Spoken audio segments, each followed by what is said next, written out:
So now the Chazon Ish says, your day-to-day life is going to constantly require you to ask yourself, is this transaction permissible? Not permissible in accordance to halacha, allowed, not allowed, but permissible in accordance to Bitachon. Am I violating the Bitachon rules, the unwritten rules of Bitachon and Hashem? Our sages said in the Midrash Rabbah, in Parashat Miketz, that Yosef HaTzadik's exertion in asking the chief butler to remember him to Paro showed a disrespect of Bitachon in Hashem. The Midrash Rabbah speaks harsh words against one of the greatest human beings that ever lived. There are not many people in the world that are called tzaddik. Yosef was called Yosef HaTzadik because he was a tzaddik, no questions. Not just because of one action, but because a lifelong of actions. He was Kodesh Kodashim. But our Torah is not biased. We call things as they are. The sages call things as they are. They see the right, wrong, whether it was Yosef HaTzadik, or it was Yaakov, or Moshe, or whoever it was. When they erred, Torah highlights it. Why? So we can learn from it. So we don't think that these people were perfect in every way and not human, to the point where we're not even, it's nothing, we can't relate to them. Shows that even the greatest among us, greatest that ever were and greatest that ever will be, still made mistakes. And the Midrash Rabbah says, this particular mistake that we read in last week's parasha, Yosef HaTzadik is in jail after being accused of being with Potiphar's wife, which, as a side note, she did it, Chachamim say, because she saw in a dream that there's going to be holy babies coming from Yosef. So she thought it's going to come from her family, meaning from her. She didn't realize it's going to be from her adopted daughter, Osnat, which was really Dinah's daughter, which was the cousin or the stepsister of Yosef. Anyway, so now he's accused. He goes to jail. He's there for 10 years. Now he knows clearly that HaKadosh Baruch Hu is the one that put him there. There's no question. There's no doubt in Yosef's mind. Who put him there? No question. But when after he solves the dreams of the two Egyptians, he says to the one that's actually going to survive, because one of them he told him you're going to die in 3 days. The other one, the first one that he translated his dream, he tells him, now when you go back to your position with Paro in 3 days, remember to remember me. He says, remember twice. And for that, HaKadosh Baruch Hu punished them with 2 more years in jail. 2 more years in jail. Chachamim in the Midrash Rabbah say, that's because him saying to the Egyptian, remember to remember me, was a disrespect of Bitachon. Now, this is confusing. On one end, we're supposed to have some type of effort. You can't just sit there on your couch all day and wait for a month to come. You can't rely on miracles. On the other hand, Yosef HaTzadik, what did he do? He just said 2 words, and we're seeing that Hashem punished him. So this is where the Chazon Ish, and then we also have the some other commentaries that will give us an elaboration of why this is the case. So the verses say, in Psalm 40, verse number 5, happy is the man who places his trust in Hashem and didn't turn to the arrogant and to strangers of falsehood. So the first part of this verse, happy is the man who places his trust in Hashem, who has Bitachon be'Hashem. Chazon Ish says this is speaking about Yosef. This is Yosef. Who's Yosef? Why is it talking about Yosef that he trusted in Hashem? Because he doesn't turn to anybody else. He has confidence in Hashem. Now, the rest of the verse is also referring to Yosef, where it says that he doesn't turn to arrogant people, because Yosef approached the chief butler. It was decreed that he would stay in prison for an additional 2 years. In other words, Yosef knew that his salvation was not dependent on any exertion on his part, and that everything comes from Hashem. But since human beings are obligated to act and not depend on miracles, Yosef obligated himself to make use of the opportunity and to enlist the help of the chief butler. So here we see the complication becoming even more complicated. Here we see it's not that Yosef did not have Bitachon Hashem. Surely he did. The Psukim show that he has it, and David HaMelech testified. No, Yosef, he is praiseworthy because he had Bitachon Hashem. He's the one that had Bitachon Hashem. And why did he even do this whole thing? Because he knew that you're not supposed to just rely on nothing. You have to rely on miracles. You have to do a little bit of effort. So why get punished? You're saying that he had bitachon. You're saying that you're supposed to exert some type of an effort, do something and not rely on miracles, open miracles. But yet you're saying that him doing that, in essence, forcing himself, like he was just going to sit there and do nothing. But since the opportunity presented itself, since the guy was going to go back, he didn't go tell everybody else, listen, if you see Paro in the jail or here, or if you talk to somebody, if you know somebody, talk to Paro for him. He didn't say a word for anybody for 10 years. But this opportunity presented himself where he knew this guy is going to go back and be right hand next to Paro in 3 days from now. It's an opportunity. It's like you have somebody that's, perhaps going to go meet the president of some company or some country or some organization that perhaps you need at this point. You tell them, listen, do me a favor, give this letter for them on my behalf. Is that too much ishtadlut? Is that a bad thing? For all intents and purposes, it seems like it's not. So why was Yosef punished for it? For 2 years. 2 years, a lot of punishment. 2 years in his hole, another 700 plus days. You have this filthy place full of filthy people. How much Torah he could have learned during those 2 years that he can't learn in his hole. I mean, it's a lot of time for something that's not a sin. So here we see why. But it's not in the nature of people that are arrogant to remember and to do favors. And therefore, this act of Yosef was not appropriate since it was an act of desperation. Here's the missing link. To go work, no problem. You need to work 9 to 5, no problem. To go ask a person if they want to do business with you, no problem. To go ask somebody, listen, you're going to go meet so-and-so, do me a favor, tell him to call me, or tell him I'm going to call him, no problem. But here, it wasn't the case.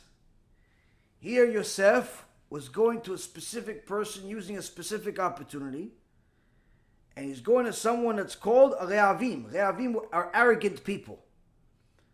To go and ask arrogant people for a special favor, it's never a good thing. Never a good thing. When you're in the level of Yosef, or even the level of us. Why? Chazon says, these arrogant people are not only arrogant, they're also people that don't like to do favors. Why? They think that everyone is a threat. Everyone's a threat to their position. He's not going to get you a job at this company that he works for because he's always going to think, no, if I get him a job, maybe he's going to be better than me, maybe he's going to this, maybe that. No, I'm only going to get him a job if he works for me. If you could do something for me, then I'll give you a job. But if you're going to work for somebody else, you're competition. No. The problem is, Rabotai, is Yosef perfectly fine with saying, listen, if you see Paro, tell him that I'm innocent. That's one thing. But once you went to that person, that arrogant person, that unreliable person, you crossed the line. Why? It showed a little bit of desperation. Why? Because you, Yosef, at your level, you should know that these are not people you go to. You should know you're not going to people. Like sometimes people tell me, listen, I know how to, you have this new project. I want to raise money for you. Why don't you, I got the phone number for this billionaire. Why don't you call him? No, why don't you call him if you want to call him? No, why don't you call him? It's your organization. I'm not going to call him. I'm not going to call him. Why don't you call him? You know him, no? no, listen, I know him, but still, why do you even think calling him is a good idea? Because he has money, and therefore you think he's going to give it to us? Yeah, no, he's a donor. He just donated $100 million to the family zoo. Why wouldn't he give you a few $1,000,000? You think that just because somebody has money, that would make them a candidate to donate money for kiruv? How long have you been watching my shiurim? Don't you understand that to donate to kiruv, to help sanctify Hashem's name, to help his children come back home, is not available to everybody, booby. It's only for people that already have some type of merit, where HaKadosh Baruch Hu himself has to sign off and say, I want your tzedakah. I want you to donate to help my kids come back home. Because you need it and I want it. Just because somebody has money doesn't make them a candidate, doesn't make them a qualified person to donate for kiruv. Thinking that you're gonna go look up and you're gonna find all your friends from Wall Street and you're gonna call them and say, listen, you want to donate for kiruv? You think that's gonna work? It doesn't work that way. Why? Most of the time, if they're arrogant, it's not gonna work anyway. Why? Torah is the opposite, it's the antithetical of their whole life. And just because they have money doesn't mean anything. Doesn't mean anything. Now, here, Yosef was supposed to know this. And the fact that he still asked this chief butler for help, can't say that Yosef didn't know. Yosef was taught the night before he interpreted the dreams. Malach Gabriel came down and taught him 70 languages before he went to meet Paro. Malach Gabriel, the Gemara says, Malach Gabriel came down and taught him 70 languages in one night. Can't say that Yosef didn't know. Which means he knew and he did it. Why? Thought maybe this is okay. Maybe this is okay. That was his mistake. Maybe this is okay. And that's what showed a little bit of desperation. A little bit. Not a lot. You or me, we'd be begging the guy. He just said, listen, remember to remember me. He said 2 words. Chazon Ish says, a desperate person does anything he can, even useless actions, which someone who has Bitachon in Hashem should not do, because he's not obligated to take such actions. So now, if we break down what the Chazon Ish just told us, we have Yosef. Fine, Yosef made a mistake. Okay. Yosef, we can learn from him that his action, for us, not necessarily the worst thing in the world. For him, not so good. But there's something we can learn from here. Desperation. Desperation is not bitachon. Meaning, we have to first and foremost identify, do we have confidence in Hashem because we're desperate or because we really have bitachon Hashem? Many times people tell me, listen, I just lost everything, or I just lost my job, but no, Be'ezrat Hashem, everything's going to be okay. Now, are you really saying that because you don't have anything else to look forward to and just pretty much hoping that Hashem saved you from drowning water? Or you really believe it? Many times, that line is very blurry. Now, if you have that confidence in Hashem the day before you get fired, as you're getting fired, after you're getting fired, and it continues through the problems, through the fire, you have bitachon. You have bitachon. But if you say, no, Be'ezrat Hashem, I have no problem, everything's going to be okay, I'm going to find it, I'm going to get it, and you're pretty much looking for what you need like a homeless person that's blind and deaf at the same time. Everywhere you can, you call, can you help me? Huh? What happened? Whoa, take it easy. What happened? What is wrong? No, listen, I need to get a job. I need to get a wife. I need to get everything. Okay, you have food to eat? No, yeah, sure. I just got a retirement package from the company. I got a going away present for $500,000. So why are you like screaming for, I need to work. Okay, but you don't need to eat. Relax. You'll get a job when HaKadosh Baruch Hu decides to give you a job. No, I need to find a wife. I need to go. Okay, so who says you're allowed to go to nightclubs? Who says you're allowed to go to movies? Who said you're allowed to just go pick up some girl at the synagogue? What is that, a bar? No, I need to get married. Okay, but who says you're supposed to get married this way? Relax. Yeah, but I'm only 35. I'm already 40. Okay, so you're 35, you're 40, you're 50, when HaKadosh Baruch Hu decides, you'll find it. The point is that sometimes a person gets desperate and they start doing stupid things. They start doing things that are against the Torah. So how do you know? How do you know if your bitachon is real or it's simply desperate? First and foremost, did you have that bitachon? Did you have that trust in Hashem when you also had options? You had options to solve your problem, but you still had confidence in Hashem. Did you have that same bitachon then also? Or did you only develop suddenly this bitachon after all of your options failed? And you're just pretty much saying, oh, B'ezrat Hashem, everything's going to be okay.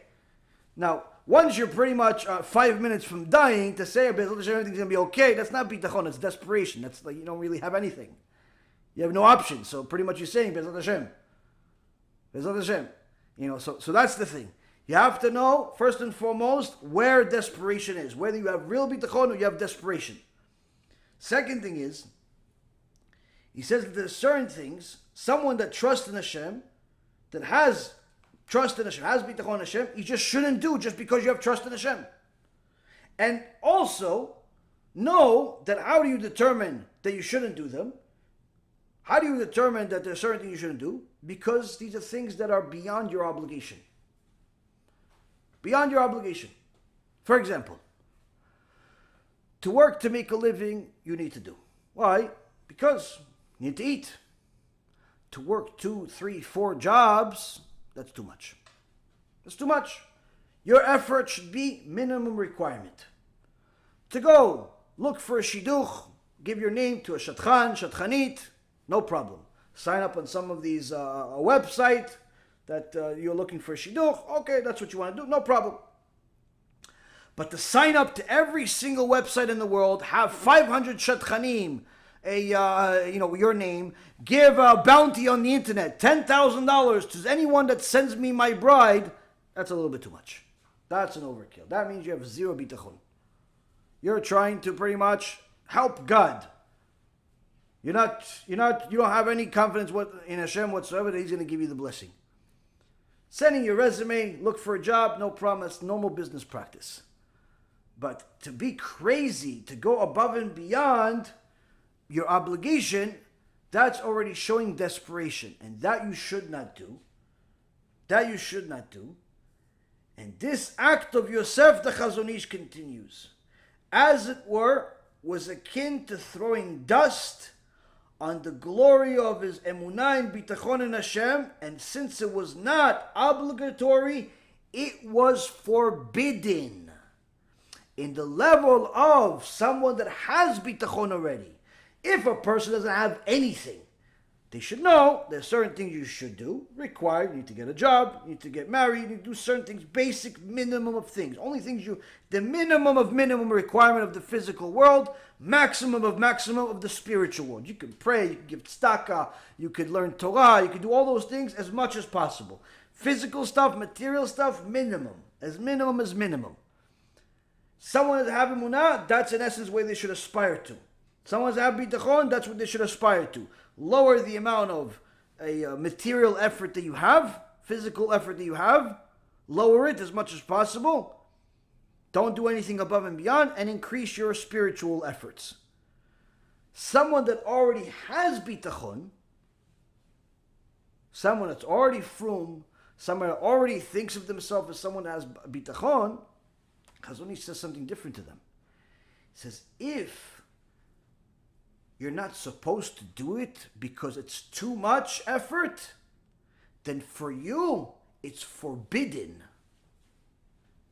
It's not like him, this new Baal Tshuva, this new Baal Tshuva, they don't even know what emunah is yet.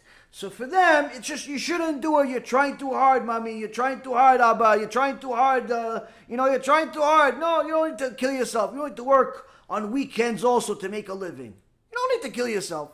You could just work your regular job. You could exert normal effort to bring children into the world, to get a wife, to get a husband. Amazing. You don't have to go kill yourself. They're new though.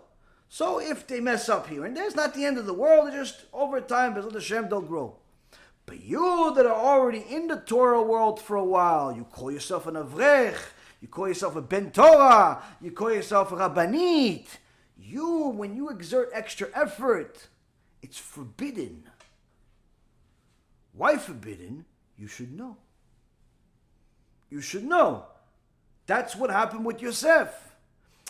It's that here it has much more weight when you try too hard. Why? Because now you're the rabbi. You're the rabbanit. Everyone looks at you as you're the example. Okay? You're saying, okay, Rabotai, we need to raise money so we could get this and this and this and this. Now we're going to have a campaign. Okay, you raise the campaign. Okay, you need to raise $1 million. Bupkis. You start. Maybe you get 5% of the money. Maybe you get 10% of the money. All right. It didn't come. All right, so everybody, come on. Start calling. Start calling people. Okay, so a few people say, start calling people. You got another 5. You're still far away. You lose your cool. You start telling people, listen, you got to go borrow on your credit cards. You got to go borrow from people. You got to go call. You got to go bang on people's doors. Oh, hold on a second. What are we, bank robbers? No, you got to do it. You're crossing the line already at this point. You're crossing the line at this point. Go, ask, exert some type of effort, but don't go crazy. Why? When you do it, when you start telling people, look, I yelled at this guy and I got him to do this. When you do that, it's now forbidden. Why? You're showing everybody else. It doesn't even have Bitachon. A bad example. It could be even chilul Hashem. It could be even chilul Hashem. So when a person already has or is expected to have, they have to know they're held to a higher standard. So when they lose their mind, when they exert too much effort, the penalty is much more dear. Our sages here are referring to Yosef's action, not to the extent of his trait of Bitachon. Yosef knew that no human being could help him, only Hashem. But his feeling of obligation to ask the chief butler, according to the tradition of our sages, came from a mistake in judgment. He should not have turned to arrogant, untrustworthy sources for help. The fact that he went to him showed a lack of clarity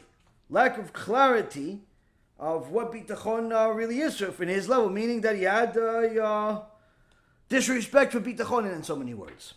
Now, something very interesting I learned from my Rav is that Chachamim tell us that Yosef got 2 extra years added to his 10-year sentence by Hashem to be in prison because he said, Zachartani v'izchartani. Remember to remember me.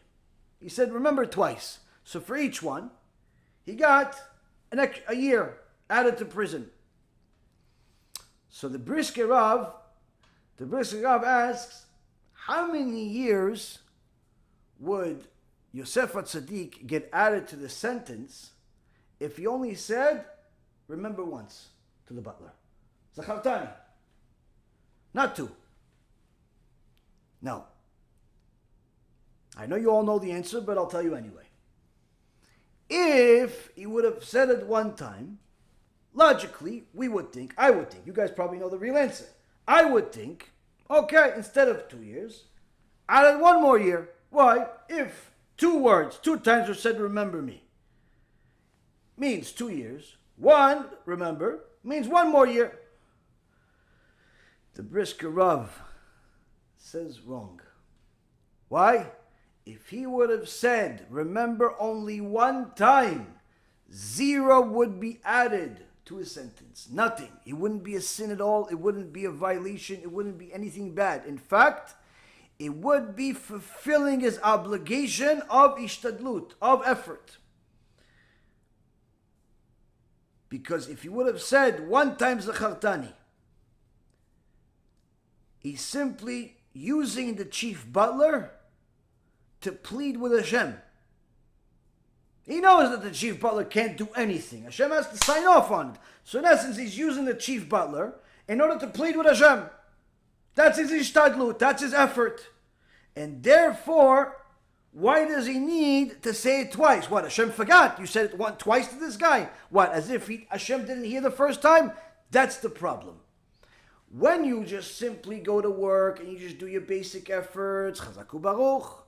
When you give your resume to get a shidur, Chazaku Baruch. When you do basic things to get a customer, get a donor, get whatever, Chazaku Baruch. Once you go a little above and beyond, that's where the sin comes in. It's not that you're not allowed to exert effort at all. It's that in essence you're saying to Hashem twice, remember Hashem, you told me that if I do this, remember though. Relax. One time, enough. One time. How annoying is it when someone tells you to do something, but he doesn't say it once, he says it twice. Even though the first time you knew it, you wanted to do it, no problem. After he said it twice, all of a sudden you lost a little bit of steam. You don't feel like doing it anymore. All of a sudden it's like, why do you have to tell me twice? Why do you have to tell me twice? I heard the first time. One time. This, needless to say, is an insult to Hashem. HaKadosh Baruch Hu says, what, you don't think I remember? You don't think I remember the first time you said? You don't think I heard the first time? Well, you need to remember? You need to say it again? And the Brisker Rav says that was the mistake. It's not that Yosef HaTzadik shouldn't have said anything to this butler. But one time was the perfect number. Utilize the opportunity that Hashem sent your way. Hashem sent you a blessing. You're able to interpret the dreams. The guy's going to go back and he's going to be incidentally, obviously by divine intervention, right next to Paro himself, the one that in the physical world can free you, just like that. So you can utilize that opportunity. But once you push it, when you say, listen, remember me, hold on a second. Are you pleading with Hashem? Or are you pleading with this butler really thinking that he has the power? Are you really pleading with Paro? So here is where the Brisker Rav says that was in essence the mistake. That extra zachartani was the dust on top of the emunah and bitachon of Yosef HaTzadik, which required 2 years of suffering in order to clean that dust. 2 years of suffering in that hole, that filthy hole full of filthy people, just to clean that little bit of dust for not having the right words to say that